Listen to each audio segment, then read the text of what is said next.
నమస్తే, welcome to Tejaswi media. Jubilee Hills ఉప ఎన్నికల్లో భాగంగా ఇవాళ ఇండిపెండెంట్ క్యాండిడేట్ ఆల్రెడీ 11 మంది నామినేషన్ చేయడం జరిగింది. ఇలా ఇండిపెండెంట్ క్యాండిడేట్ తో మన పాటు జీవన్ గారు ఉన్నారు. ఒకసారి మాట్లాడి తెలుసుకుందాం. అన్న నమస్తే. ముందుగా కంగ్రాచులేషన్, మీరు నామినేషన్ చేయడం జరిగింది ఇవాళ. Thank you. అంటే మీరు జూబ్లీ హిల్స్ ఎలక్షన్ లోనే నామినేషన్ చేయడం జరిగింది. జూబ్లీ హిల్స్ ప్రజలకు ఎలా అండగా ఉంటారని చెప్పి మీరు వాళ్ళకి ఏం హామీలు ఇవ్వబోతున్నారు? జూబ్లీ హిల్స్ కి నేనేమి కొత్త పర్సన్ని కాదు. ఆల్మోస్ట్ 20 years నుంచి నేను జూబ్లీ హిల్స్ కాన్స్టిట్యూన్స్ లో ప్రజలు వెంబడే ఉన్నా, ప్రజల్లోనే ఉన్నా, ప్రజల మనిషిని. 100%గా ఇంతకు ముందు నేను ప్రజలతోటే ఉన్నాను. ఇప్పుడు కూడా నేను ప్రజల ప్రోత్సాహంతో నేను నామినేషన్ చేయడం జరిగింది.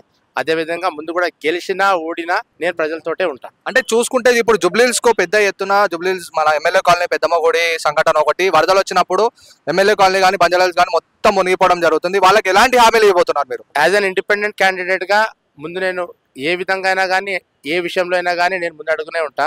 మీరు చెప్పిన విషయంలో పెద్దమ్మ టెంపుల్ కానీ, అదేవిధంగా మా మైనారిటీ సోదరులది గ్రేవ్యార్డ్ ఇష్యూ కూడా ఉంది.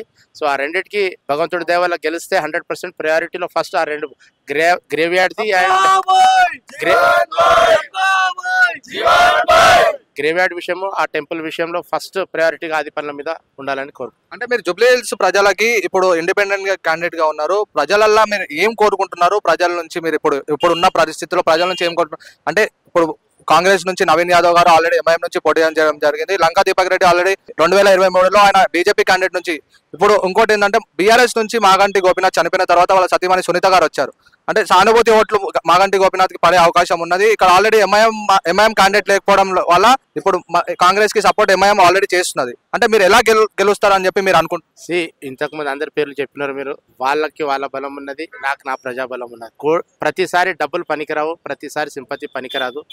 ఈ రోజు నేను ఎమ్మెల్యే క్యాండిడేట్ గా, నేను ఇండిపెండెంట్ క్యాండిడేట్ గా ఈ రోజు నేను నిలబడడానికి కారణం కూడా ప్రజలే. వాళ్ళే నాకు ప్రోత్సహించి మీరు వేయండి, మీరు మాతోటి మా పబ్లిక్ లో ఉన్నారు, మీ గురించి మాకు తెలుసు, 100% గా మీకు ఏ విధంగా సపోర్ట్ కావాలో మేము సపోర్ట్ చేస్తామని చెప్పినారు. చెప్పుకోవద్దు కానీ ఆర్థికంగా కూడా నేను ఒక మిడిల్ క్లాస్ నుంచి రావడం జరిగింది. ఒక వీకర్ సెక్షన్ లో ఉంటా. ఆ వీకర్ సెక్షన్ లో నేను ఈ రోజు ఇండిపెండెంట్ ఎమ్మెల్యేగా నిలబడడం అనేది ఇది ప్రజాశక్తి కంపల్సరీగా. వాళ్ళు అన్ని విధాలుగా వాళ్ళు సపోర్ట్ చేస్తా అన్నందుకు నేను ముందుకు రావడం జరిగింది. ఈ రోజు ఇండిపెండెంట్ క్యాండిడేట్ కి ఇంత పెద్ద ర్యాలీ ఎత్తున రావడం అంటే ఈ రోజు లోపల కూడా కొంతమంది రిపోర్టర్లు కానీ వేరే వాళ్ళు కూడా కలవడం, ఇండిపెండెంట్ క్యాండిడేట్ కి ఇంత పెద్ద ఎత్తున సపోర్ట్ దొరకడం నీ అదృష్టం. 100% నీకు అది గెలిపి ఓటమి అనేది నేను కూడా దేవుడికే వదిలేస్తున్నా. నా వరకు నా ప్రయత్నం, నా వరకు నా పబ్లిక్ కి సపోర్ట్ 100% ఎప్పుడు ఎల్లప్పుడూ ఉంటుంది. అంటే చూసుకోవచ్చు అన్న, ఇప్పుడు అధికారంలో కాంగ్రెస్ ఉన్నది, బీఆర్ఎస్ ఆల్రెడీ అధికారం చేసి వచ్చింది, ఇప్పుడు సెంట్రల్ లో బీజేపీ ఉంది. ఏమైనా ఒత్తిడులు వస్తే మీరు నామినేషన్ రిటర్న్ తీసుకునే అవకాశాలు ఏమైనా ఉన్నాయా? ఒత్తిడికి భయపడితే ఫస్ట్ నేను నామినేషన్ కే రాకపోతుండే. తర్వాత ఒత్తిడి ఏమైనా వస్తాయి? నామినేషన్ చేసిన తర్వాత కాదు, దానికన్నా ముందు నుంచే ఒత్తిడిలు వచ్చినాయి. నవీన్ యాదవ్ నాకు మంచి మిత్రుడు.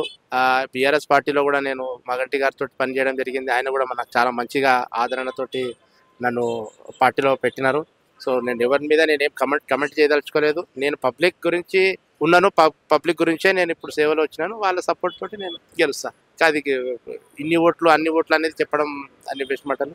అన్ని డివిజన్లో నాకు కావాల్సిన ఈరోజు రకరకాలుగా వేరే వేరే డివిజన్, రహమత్ నగర్ నుంచి వచ్చినారు, షేక్పేట్ నుంచి వచ్చినారు, ఎర్రగడ్డ నుంచి నా ముస్లిం మైనారిటీ సోదరులు వచ్చినారు. సో వాళ్ళందరూ నాకు సపోర్ట్ చేయడానికి రెడీ ఉన్నప్పుడు నేను ఎవరు బెదిరింపులు ఎందుకు అవసరం. థ్యాంక్ యూ అన్న, thank you so much. Congratulations.